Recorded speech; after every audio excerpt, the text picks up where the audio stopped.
আসসালামু আলাইকুম। দেখেন নাম্বারবিহীন গাড়ি কতগুলো ফেলতেছে দেখছেন। যদি মাসে 10,000 টাকা, বছরে যদি 10,000 টাকা হয় একটা সিএনজি থেকে, লক্ষ লক্ষ সিএনজি দেখেন এভাবে নাম্বার ছাড়া চলেন।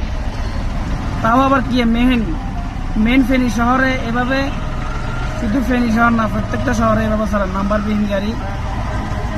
সরকার হাজার হাজার টাকা রাজস্ব আয় থেকে পাইতো, কিন্তু এবছর এই রাজস্ব আয় থেকে সরকার বঞ্চিত।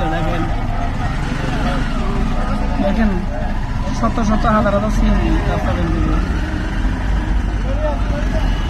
দেখেন সিএনজির অভাব নাই রাস্তা। এটা হচ্ছে ফেনী মহিফাল। কোনটা এবার নাম্বার ছাড়া সবগুলো গাড়ি চালাই, অথচ আমরা হাজার হাজার টাকা ট্যাক্সি গাড়ি চালাই, আমরা রাস্তা গাড়ি চালাতে পারি না। কিন্তু হিগুনের ওরে বাবারে কি দাফটের লাভ বলে হিগুনলা গাড়ি চালানো না, অটো রিক্সার সিএনজি লাগবে, বুঝছেন নি?